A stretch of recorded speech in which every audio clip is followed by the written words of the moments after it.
All right, I'm going to go ahead and get started with introductions. My name is Erin Jane Nelson, and I am the director of Burnaway. Burnaway is an Atlanta-based nonprofit publication of contemporary art and criticism from the American South. And I'm really excited to be joined by Sherrill Roland today. Sherrill was born in Asheville, North Carolina. He received both his BFA in Design and MFA in Studio Art from the University of North Carolina in Greensboro. Sherrill is an interdisciplinary artist and founder of the Jumpsuit Project. His socially engaged art project has been presented in Open Engagement Chicago, Oakland City Hall, and the Michigan School of Law. Recent exhibitions include Cam Houston, Lace Los Angeles, and Studio Museum in Harlem. He was recently an artist in residence at the McColl Center of Art and Innovation in Charlotte and a Right of Return USA Fellow. He is a 2021 Creative Capital recipient and a 2020 Art for Justice grantee. And this program today is made part in collaboration with South Arts. South Arts is a regional arts organization serving artists, organizations, and communities across the Southern United States. South Arts programming includes grant making that helps art and artists move across state borders and reach into underserved communities. The Southern Prize and State Fellowships, launched by South Arts in 2017, support and acknowledge the highest quality of artists creating their work in the South. Each year, South Arts holds an open call for visual artists to apply for $80,000 in cash awards. Applicants are adjudicated by a panel of jurors who select the 9 winning artists, 1 per state, to each receive a $5,000 state fellowship award. Sherrill is the state fellow for North Carolina. Those 9 artists are then adjudicated by another panel of jurors who select 2 to receive additional awards. A Southern Prize finalist receiving an additional $10,000 and a Southern Prize winner, who we're joined by today, who received an additional $25,000 plus a 2-week residency at Hambidge Center for Creative Arts and Science. In addition to the cash awards, the 9 artists are featured in an exhibition to showcase their work for the public. And in order to increase engagement and get this work out into the community during these COVID times, Burnaway is really excited to be partnering with South Arts to make these conversations possible. This is the last in the series of 3, and they are recorded. We will be getting them up on both of our sites over the next couple of weeks. So I'm really, really grateful for South Arts for having Burnaway and for Sherrill for being with us today. The structure of the program is that Sherrill's going to give a short presentation about his work and recent projects, and then we're going to have a brief conversation. I'm going to leave about 10 or 15 minutes at the end of the program for audience Q&A. So as you guys are listening, if anything crosses your mind, please enter any questions in the Q&A box in the bottom of your screen. And we will be answering these questions at the end of the day. So Sherrill, thank you so much for joining us. Thanks to everyone for tuning in, and I'm happy to hand the mic over to you. Thank you. Yeah, Q&A is always the best part for me. Excited to hear what everybody has to say or ask. All right, I'm gonna go ahead and try to share my screen. And I am going to start this. Awesome. And just to double check with you, Erin, you are seeing what I'm saying, me in an orange jumpsuit and cops? You right there. Looks good. Presentation is ready. All right, awesome. Well, thank you, everybody who's here. I'm going to start by talking a little bit about my Jumpsuit Project. What you're seeing right now is some of the earlier documentation of this project when I started it at the University of North Carolina in Greensboro back in 2016. And there is where I wore an orange jumpsuit every day on campus until I graduated. It was a big moment for me because I was wrongfully incarcerated and was taken out of grad school in 2013. And upon spending all my time in prison or in jail and then getting out, getting exonerated, fighting for my innocence, returning back to society, back into the communities. This is going by really swiftly, but I'm gonna back it up here a second. Cool. So, coming back, I was having a little bit of trouble, readjusting, getting back out into the workforce, starting a foundation for my life to continue after this, crazy world turning event. I went back to grad school as like a last card in my hand to kind of play, to kind of figure out how I was going to proceed after this experience. And then returning back, I had a lot of questions about the space, my body in space, my experiences in this space. And it led me to kind of question what would happen if this thing, this burden, this stuff that was happening, all this conflict inside of me were to happen outside, like, you know, if I wore it as an exterior. And so in the early stages, I did a number of different things, not, you know, walking around as a performance, but also I was under certain guidelines to where I only migrated through campus as if I was still in Washington, D.C., where I was incarcerated. So the rules and regulations that I had while wearing this orange jumpsuit in Washington, D.C. jail is the same rules on movement and migrations that I applied to college and returning back. So this was a small, low-tech situation for visitor visitations. And there's somebody sitting on the other side of this divide. And this is basically wood. And then eventually, after I graduated, after that year, it morphed into being regulated and limited performance inside this square. This rectangle is a 7x9. This was roughly the size of my 2-man cell when I was in DC.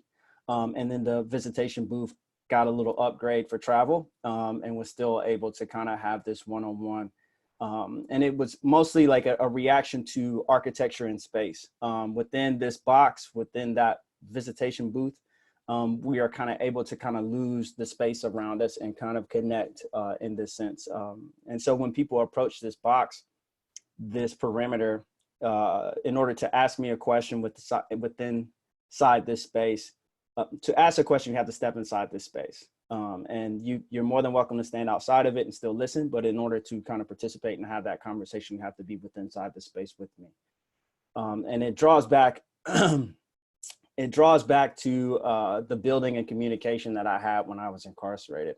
This is a shot from when I was in Alcatraz. It's the only time that I didn't wear an orange jumpsuit while doing this orange jumpsuit performance. And now it's migrated into a very pivotal point for this jumpsuit project in my practice. This happened in 2019, where I partnered with Center of Documentary Studies at Duke University and had a lot more assistance in the sense of people documenting this experience. And I got an invitation from Georgetown University to present this project. I'll go back. To present this project at their Maria and Alberto de la Cruz gallery for at the school. And so the proposed idea to do this iteration of the jumpsuit project was to wear it outside, outside in public, which was the first time I've ever done that. Usually I wear it on campus or a public institution where I don't leave the premises. For a number of different reasons. So this one was the first one where I was first invited back to DC, which was returning to a space where I was incarcerated. And what you're looking at there is the jail where I was housed for almost up to a year. And so this walk was a 6.8-mile walk from the jail in Southeast Washington, DC, across the National Mall to Georgetown University. And that's, you know, these next few slides will show you kind of like all the spaces that I kind of went through to kind of get there. And at this point at the National Mall, people were able to join me.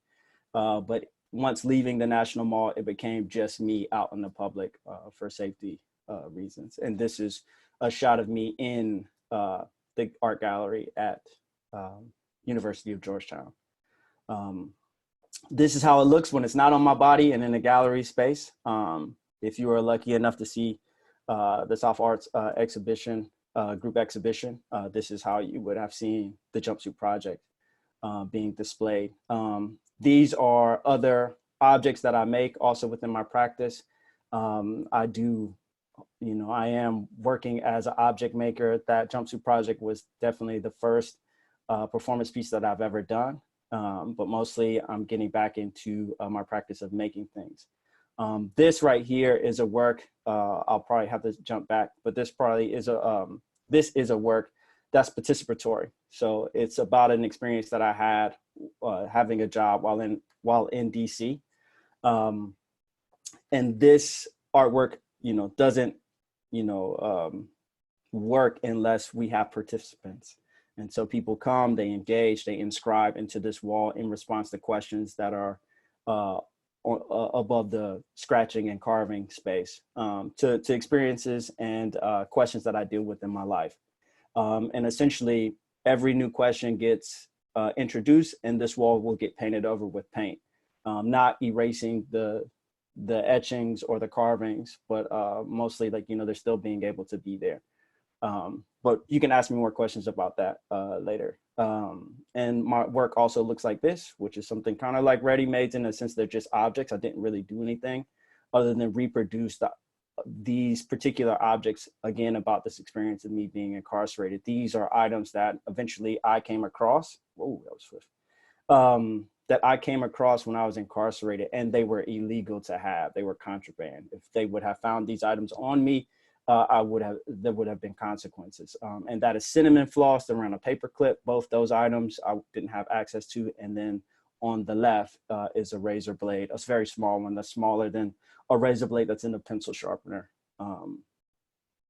These are art forum pieces made from the Art Forum International art magazine that I had when I was incarcerated, repurposed, broken down in paper pulp, made into paper, inscribed with information and items, postcards, Bible verses, lyrics from songs that I heard on the radio and jotted down, all of this inscribed on its very month's issue. So whenever I received this information, got put in as an archive on the Art Forum monthly issue. And what you're looking at is only materials that I had access to. So that's Kool-Aid, primer paint gray, and also primer paint white, and ink pens.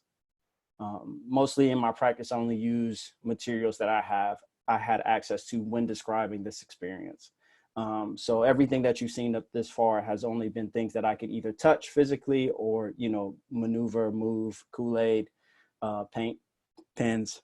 And I believe this is the last slide, but this is something that's also was in the group exhibition for South Arts.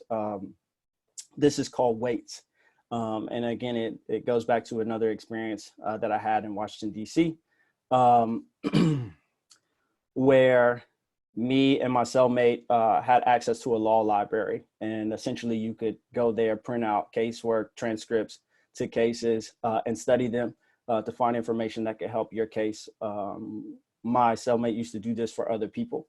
And we accumulated so much that it began to build up, and we end up making literal like workout weights, exercise weights. And so this is me recreating this, but these particular objects that I recreated out here, the only paperwork inside these weights are other North Carolinians who were exonerated. So it becomes, much more metaphorical, specific to myself, about, the physical weight, and the emotional weight and mental weight of this experience, not only for myself, but other people like me. And I'm gonna stop sharing this now. Thank you. That was a nice introduction to your practice. Yeah, it's interesting to see, both the visual aspects and the performative aspects kind of woven together, and I have a ton of questions. Okay, goody. But just to jump in, I was listening to an interview that you did where you were kind of talking about the circumstances of your incarceration, and just to kind of share a little bit of context in what you said in that interview, because I found it so fascinating and just wild beyond belief, was this sense that, you were, days away from starting your MFA program. You'd had a very successful kind of career teaching, and were going back to school to get an MFA so that you could teach in a more kind of, in a deeper way. And you get a call from a detective in Washington, D.C., out of the blue, basically coercing you to come up to Washington, D.C., because there's a warrant out for your arrest for a crime that you didn't commit, that you had no idea, frankly, what he was talking about, and trying to kind of, do the right thing and show up. And, you could have just ignored it, but you went there, you showed up, you presented yourself. And it sounds like pretty quickly, the kind of assumed innocent until proven guilty was thrown out the window. You were taken into custody, your belongings were taken away. You just kind of, without any legal representation, were put into the system, so to speak. And then hearing about the ways, the machinations of kind of how the case played out at first. They were trying to convict you of 4 felony counts, and then they changed it to misdemeanors. So you went from having a jury trial to a bench trial, which meant that there was less chance for you to kind of present your case. And just hearing about how, one kind of fateful call, so many students, every fall, every spring are going to MFA programs, and just kind of imagining having your whole life before you, and this, which is one wild thing, kind of completely changing the course of your life. And I find interesting in your statement that you talk about wanting to expand the conversation around incarceration, and even just hearing you talk about your experience, I think does that to a certain degree. But I was wondering if you could touch on some of those, maybe limitations or misconceptions that you think people who don't have firsthand experience with the carceral system might have in their day-to-day life that you're trying to sort of interrupt or change. Yeah, I mean, I usually just speak, obviously specifically to my experience. But what I learned, even going through my experience and being next to other men that were incarcerated with me, is that, there's a lot of nuances to these cases. There are a lot of nuances to some of these situations that other people find themselves in. I mean, even with we could take a whole half a day, as I take you turn by turn with all of these random or things that, we would have, we kind of I don't know about you, but I guess generally even with my family and we're just kind of thinking Law and Order, the television show, these basic ways of trial procedure is. But once we got in it, once I became rolled up in it, every new term was I didn't even know, can they do that? How does that work now that they've done this? And that's essentially what it was. It was just completely every step of the way, it was just control over my life. The system had such a control that we were just lost. And before we knew it, so much had been done that it became even more difficult to undo. Right. I think, as I began to share my experience, believing that I couldn't find anybody, who I could talk to who had similar situations than me. And then once I did, other exonerees that I eventually got to meet once I started doing this Jumpsuit Project, they have been away for 18 years, decades, and their stories about the compound impact of their family members also doing this, or being a part of that journey. It's so much to undo about their lives as well, So I think for me, once I began to share and start hearing other people's stories for whatever level, it was just so much to unearth, oh man, it's not so much of me teaching, it's just so much that we are kind of forced as society places that on us to kind of repress it or keep it hidden, because that stigma, we're afraid to kind of have that stigma to be attached to somebody that is incarcerated or going through these type of troubles, and stuff like that. That I hope that, me injecting this type of thing, that's what I was in search of. I was really, I always try to be honest about that. I needed help, and through that, I understood that a lot of other people needed help as well. Once I opened up and began to do this out in the public, I realized my closest friends, and then my mom, my sisters, and everybody else that had this experience with me also needed an outlet too. And these were also the people that I were engaging with, every community that I went to. These were the family members speaking on other family and friends who were incarcerated, who had a muted voice, about these experiences. So yeah, for the most part, yeah, I just try, I think we need more places in our everyday, bring it to have the conversation wherever we're at, and not have to kind of seek it, if that makes any sense. That's why I started where I was at school. That's where I was at. And so, it should be open to talk about that at your job or, whatever. So. Yeah, no, I think that's definitely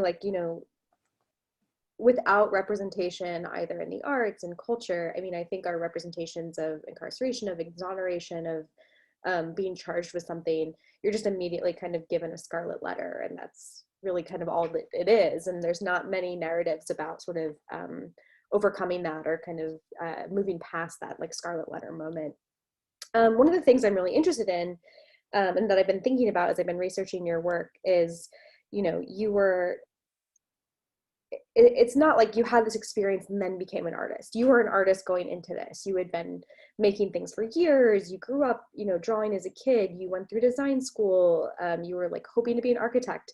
I'm wondering with, you know, going into an MFA program, do you have any idea of what, you know, it's impossible to say, but what kind of artist did you think that you were going to be before this happened? Did you have this vision of yourself as a painter, as? I had a lot of visions. Yeah. I had a lot of visions, you know. I think going into grad school, I definitely enjoyed the idea of being more of an instructor, you know, being able to share the things that I was making, you know, and how I was making really was attractive to me going in. And I think, you know, since I got the call the very first weekend before I started, it, you know, I don't want to make it sound like an excuse, but it definitely like restrained me as far as like my openness to how much of myself and what I was trying to say through work during that first year, because I was like going back and forth, taking trips to DC without anybody knowing, right? Like, you know, oh yeah, I would just say like, oh, I got a speeding ticket, I have to go to court, or I just need to get out of town for a second, you know, how to, you know, do all these things. And so I think my ability to learn in grad school, because I am in school, was kind of stunted with all of that kind of pressure of the experience being on me. But yeah, you know, I still have a lot of aesthetic tastes that don't really come out in this type of work or work that I'm thinking about later, but or like the work I plan to make. But yeah, no, you know, I think about it, but I'm happy, you know, there has been confirmation within this work that I have now that has, you know, fulfilled me in ways like certain items, and being able to talk to people who also share this experience and they read some of the language that I'm putting in this work. Like, it's really like, oh, wow, like, you know, I'm speaking through this work and it's reaching people. And that, you know, that gives me a lot more steam, and you know, like, oh, I'm good. Like, this is, I'm in a good place, you know, that I'm able to do this, and the work means something to people. So I don't think about it too much. Yeah, no, I know it's impossible to imagine all the different paths life could have taken at one point or another. One of the pieces I really loved that you shared and kind of talked about a little bit was the art forum paper pulp collage. And it made me think, you know, kind of bouncing between an MFA program and then being incarcerated and then going back to an MFA program. I'd love to hear a little bit more beyond, you know, getting magazines, getting newspapers, how you were kind of feeding your artistic spirit while you were, yeah, incarcerated, and whether there were other artists that you met that were important to your kind of development while you were there. Yeah, in there, I mean, there was people who also drew, you know, drew the same things I was asked to draw, like portraits or birthday cards or, you know, things like that. And, but you know, that broke me, you know, that took me back to like my design days or something, you know. But I think the act of, or the community that was within that space, I was lucky to have that. You know, I got art forum magazines, but I didn't have the Washington Post, but somebody else did. And so like comics on Sundays, things of that nature, that's what we use. Some of those cartoons that kind of like draw a kid's greeting card or something like that. But me, I was always into sections everybody else wasn't into. I was into like art and style and travel and like, you know, cooking, and like everybody had no time for that, you know. And I was like, sweet, like, you know, and so I was able to kind of like read on shows or, you know, for any medium or discipline in art. And my mom and stuff would send me small images, whatever it be. I just used to be like, send it along, something that I can kind of like draw or incorporate in a letter.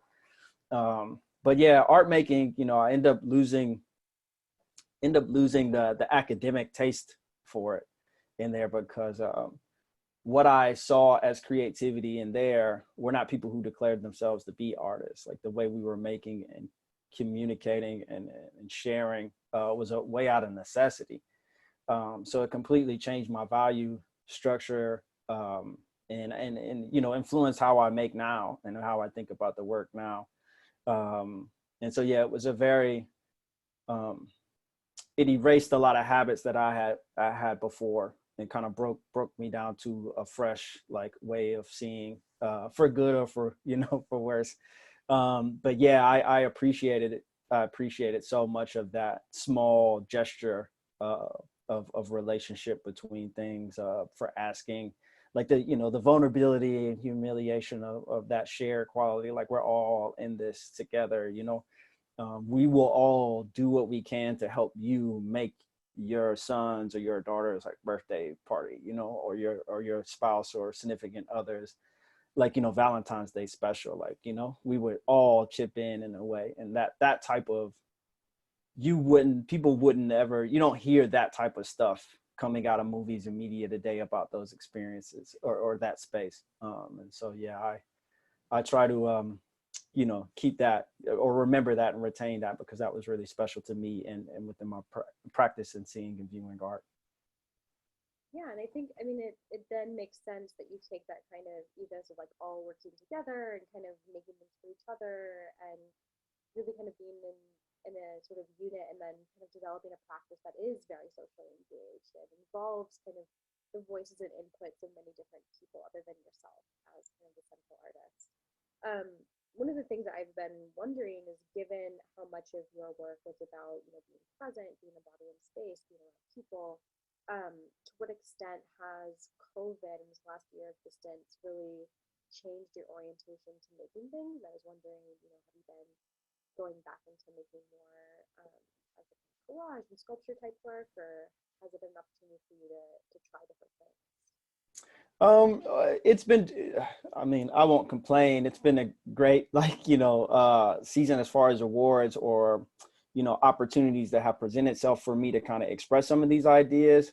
So that's been really great. But it has given me a moment to breathe. I think a lot of people can kind of say that, kind of like to step back and kind of view what's all going on, very microscopically about my own life, and giving times and giving things that attention to things that I might have overlooked or, stuff like that. So that's a lot of my ideas and things have been coming, and it's given me a lot more time to make more objects. The Jumpsuit Project was really great for me, getting out, speaking and engaging, learning so much from different communities, that I can take that now. It's, given this time to just sit with all of that and kind of like, now I have time to process now, like, what have I learned, all these spaces, like, how can I move forward, really thinking about that.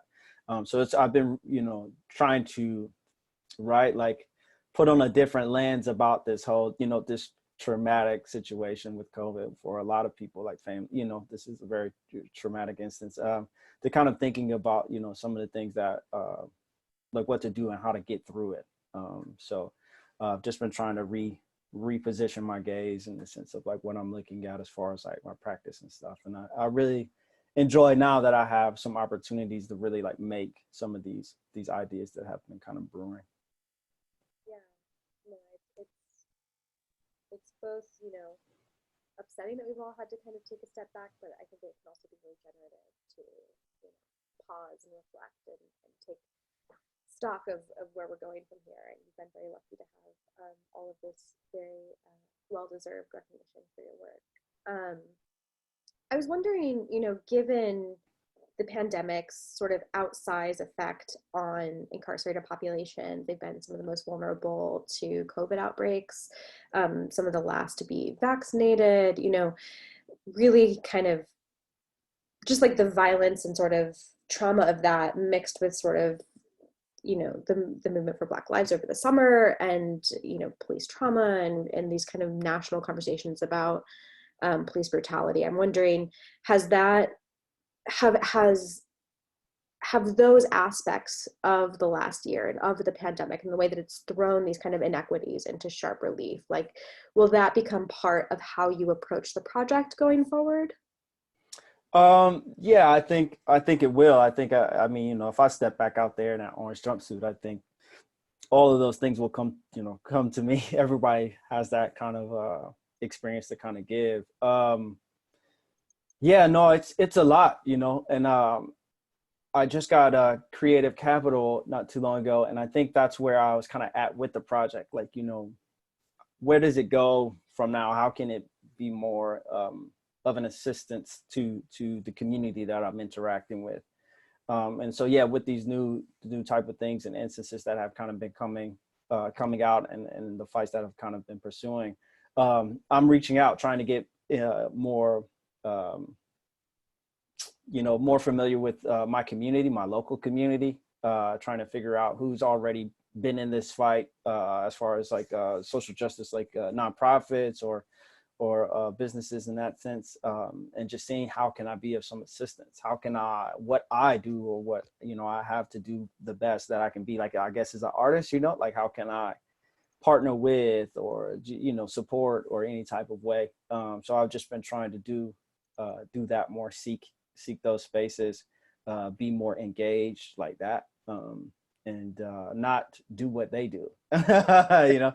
Right. But most definitely, you know, try to you know, make myself present, you know, be visible as somebody, you know, willing to participate or help out or support, you know. And I'm hoping that, you know, whatever attention this Jumpsuit Project has garnered can provide that, you know, to some degree.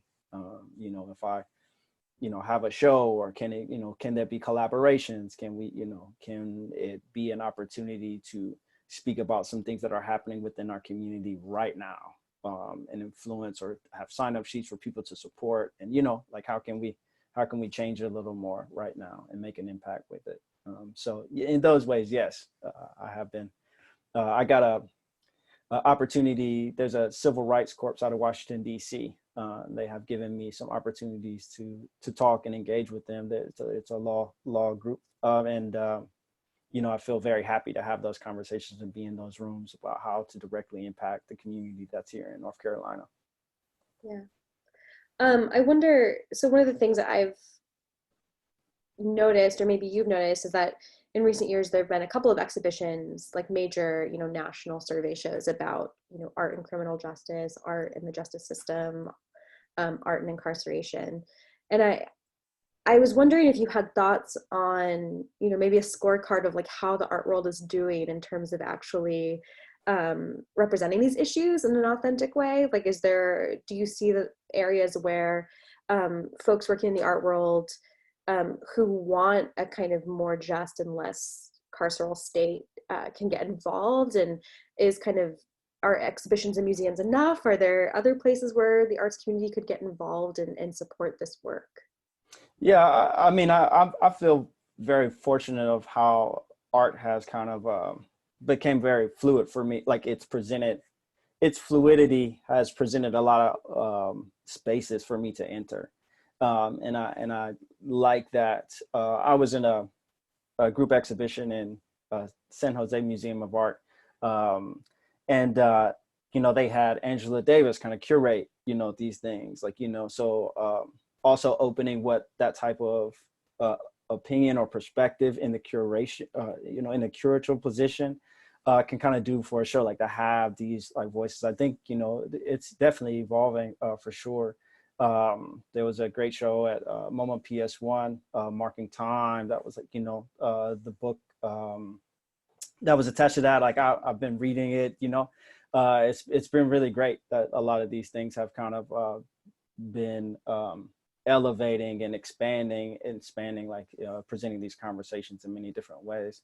So I do, you know, that's one way, you know, and it's growing in that avenue. But I think all those parties who are involved, artists to curators, like they have found other ways of like having curriculum based off of this stuff. So it's just not like art to kind of look at, but also like there's learning, there's like videos, there's books, like, you know, like it becomes so much more than just like a show for visuals and stuff like that. So Yeah.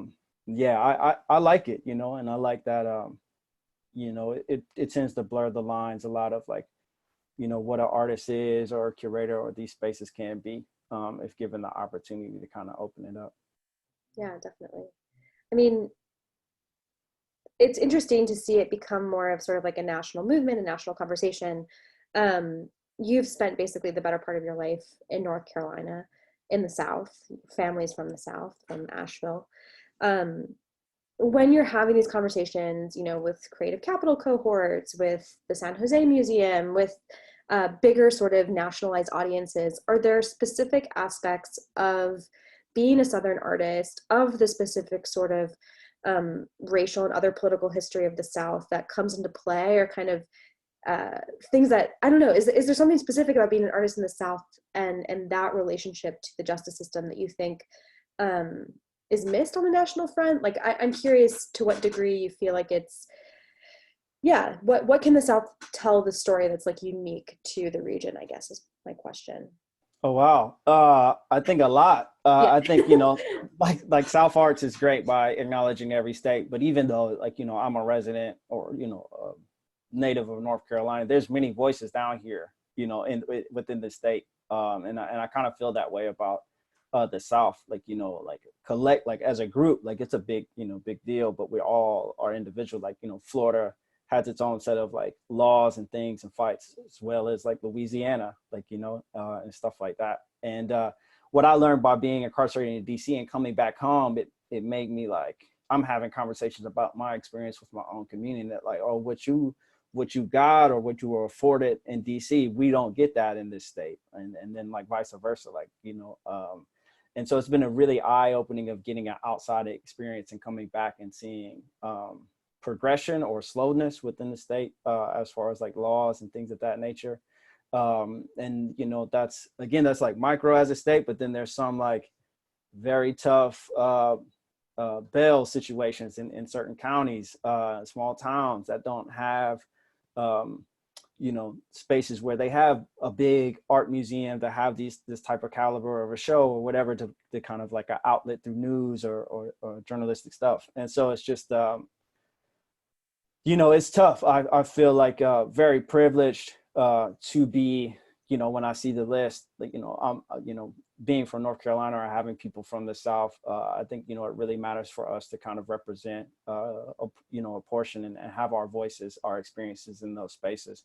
If it's in a New York or New York, or if it's in a California situation, that like, you know, it's important to also like shed light on these voices in these spaces, for sure. Yeah. Yeah, and I mean, I try, you know, in a sense, like, you know, I want to be here. I also want to be connected. You know, do my best to be connected. You know, it's a big state, it's a big community. You know, even where I'm at locally here, you know, there's a lot of people already doing work and stuff like that. There's still a lot of people I have to meet. So I feel very privileged to represent when I am able to kind of get out and show my work to you know, to also advocate for everybody else in the state too, or the South. Exactly. Yeah. I have one more question, and then we're going to open it up to audience Q&A. So for those of y'all tuning in, feel free to start putting your questions in the Q&A, and we'll be answering them in short order. But between South Arts and Creative Capital and all of these amazing opportunities, I'm curious to hear kind of what's next. What do you have cooking? What are you excited about? What is 2021 going to look like for you? Uh, I'm very secretive, Okay. but I am working, and I do have some opportunities, a couple solo shows coming up towards the end of the year, and I'm very excited about a possible opportunity the year after following that. But immediately, you know, just working. I'm very happy to have the time to make work, a new body of work. So it's really great. At times in the beginning, especially in the slideshow, a lot of these items are really direct to some of that experience. And I'm happy that with every day that I kind of grow further away from that time, the work is also growing. The work is kind of also becoming abstract in ways that I'm really excited about, that it becomes a broader conversation, broader topics of context and content. And I'm really excited because I'm like I'm not as limited because it's not as direct. And to really test myself, my practice of like, imagining new ways to kind of like build installations or sculptures or 2D work. But I remember earlier you asked me about painting, and so like, yeah, that's the only thing I don't get curious about. Yeah. I have a red green color deficiency, and I feel like if I paint, I want to like mix colors for some reason, but every painter doesn't need to do that. But in my mind, I'm just kind of like, yeah, I don't think I'll be painting, but yeah, building things, sculptures and stuff like that. I'm really excited. Still working with odd things like Kool-Aid and steel and stuff like that. That's like this thing right here. That's a prototype of something that I'm working on, which is kind of like a light box of glass and aluminum. So yeah, like I'm trying to figure it out. I'm really excited, but I have to be patient as well. And letting the cat out of the bag. But yes, I have some things coming up and I'm pretty excited about it. Cool. I'm excited to see what you make. Yeah. I'm excited to make it. That's like the real, that's the first like relief of like, there's a lot of things to, even if I describe some of it, we both could be imagining two different things, but that back and forth process of actually like creating it in a physical sense is always like, oh man, like maybe it won't be as I imagined. Maybe it's something new that I couldn't even see until it's made. So yeah, over the next, through the summer and the fall, it's going to be like really great. And that's both locally within my state of North Carolina opportunities and outside of it. And I'm really excited about that. Amazing. Well, thank you. This has been great. I am going to peep in the Q&A and see if we have any questions. If we don't, I mean, I can keep asking away. If anyone has any questions for Sherrill, please go ahead and pose them now. I guess while we wait, one of the things that here we go. All right, so we have a question, which is, can you talk about your creative process and how you operate within the studio versus how do you think about your practice and your flow of making? Yeah, I've been through residencies. I'll start like doing a lot more experimenting with some of these ideas that I have. And since, as I'm noticing my practice, as I've been doing this, I'm noticing that like some of the ideas that I'll play with in a studio at a residency, when I'm allowed to kind of get dirty and go crazy, that'll be like a year or and a half before they actually like, those things are actually created. And so I'm noticing that about myself and about the speed of my practice. Some things can be made relatively fast, like some of the ideas can be very like point, but then other things really have to be worked out. And I'm noticing the range of my studio taste and my studio practice of like, how things come to fruition. Let me look back at that question. Oh, I'm sorry, I put it in answered. Talk about creative process and how you operate. Yes, and I guess mostly about this creative process, I think this thing that I'm making right now, it's about an experience.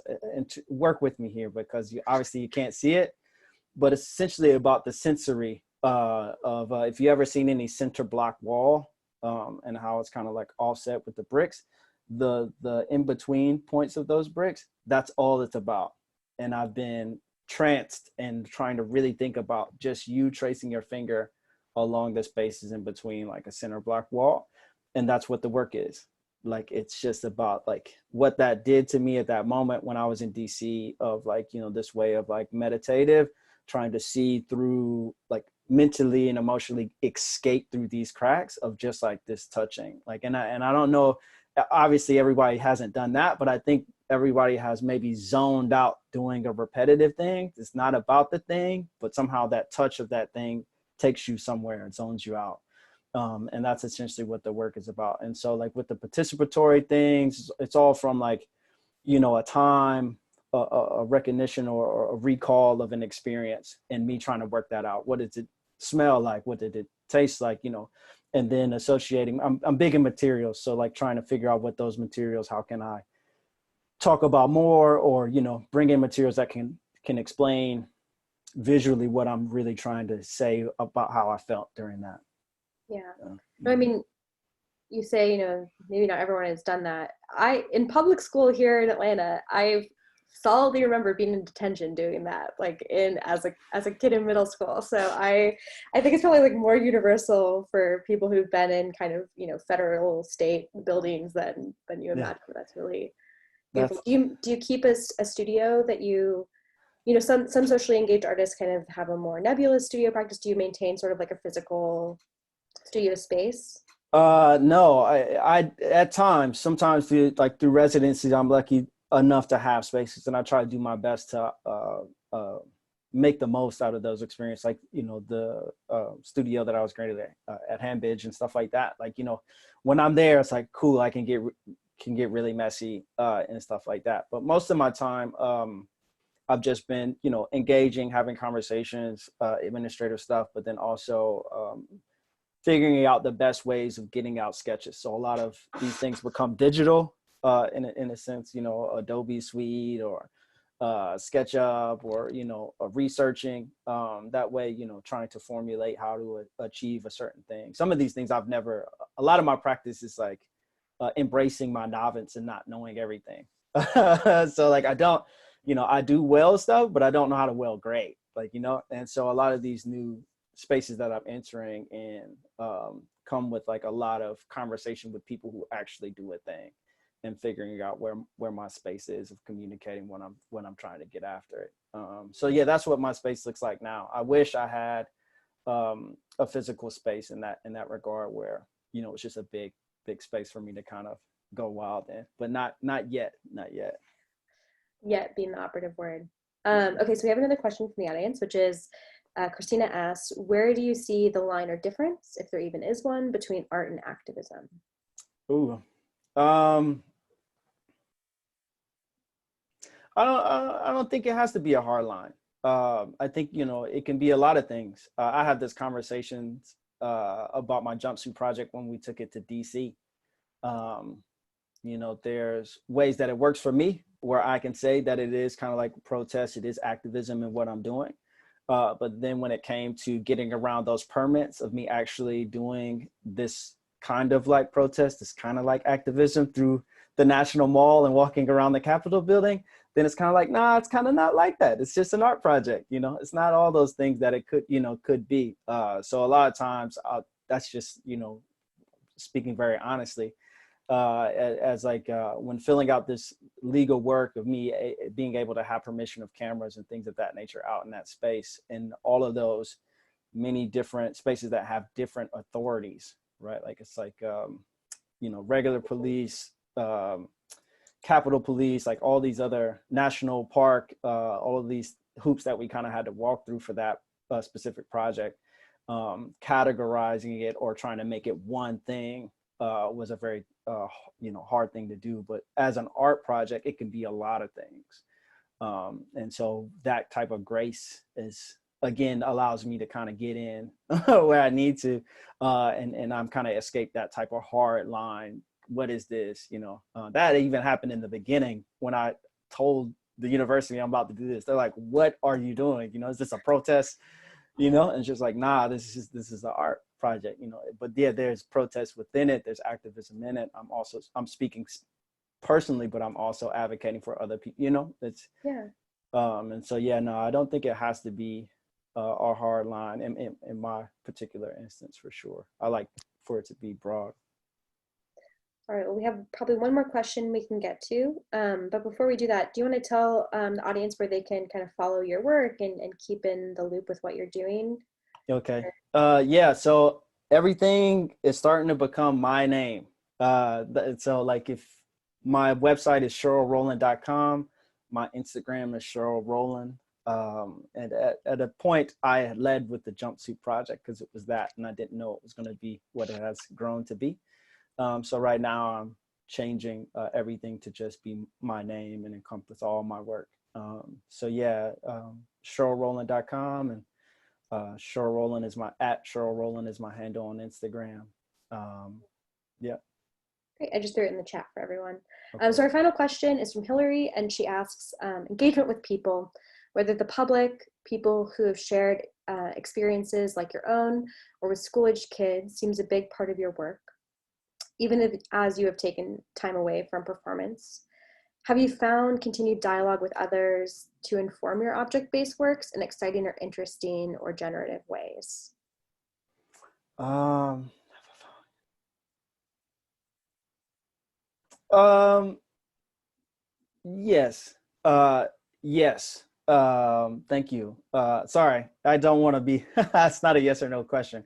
Um, uh, yes, engagement, when I'll put it in these two parts. The engagement portion of my practice now is really collaborating with like law or having conversations around law. I'm working with the North Carolina Museum of Art right now, speaking to some youth in Wake County. And I'm doing a workshop on contracts, civil contracts. And then again, earlier today, I mentioned Civil Rights Corps out of DC, and working with lawyers, talking about law, trying to engage with the public. I'm really enjoying that space of learning about the law and art and this intersection. When it comes to this object-based stuff, there's some ideas that I'm working on specifically to where I'm from, Asheville. And I call my family members randomly, like, or text them, and I'm just like, yo, have you seen this object? What does this object mean to you? And talking about, all kinds of random things. And I'm very of an instance. So like if I see something out in the world, or, on a drive or whatever at a thrift store, these objects, and I look to kind of have these conversations, like, trying to find ways these materials read to what is, again, specifically what I'm trying to get after or express. So yeah, I do it most closely to friends and family. Those are usually my go-to networks. So they're kind of used to it by now. I've called people in drive-through lines, asking them random questions about, things that I've seen, like, have you ever seen this? Have you ever seen that? And stuff like that. So yeah, I do. I learn a lot through conversation. And through conversation, we're able to kind of share experiences and stories and things of that nature. But yeah, object-based work is definitely something I'm getting into now, and specifically having the idea and content that I'm reaching for, and exploring that now is definitely about my hometown and my family and friends, and trying to find the right material to kind of express that with. Well, Sherrill, thank you so much for this. I've really enjoyed learning more about you and your practice and hearing your story. Thank you to everyone for tuning in, and big thank you to South Arts for co-producing this series with Burnaway. It's been a real pleasure. So look forward to staying in touch with you all, and thanks so much. Yeah, thank you guys. Thank you for your questions. I'll speak to those people I know. I know some folks who asked the question, so I gotta say thank you later. But yeah, thanks. Cool. Thank Have you a for good having one. me. Yeah. All right. Bye, everyone. Bye-bye.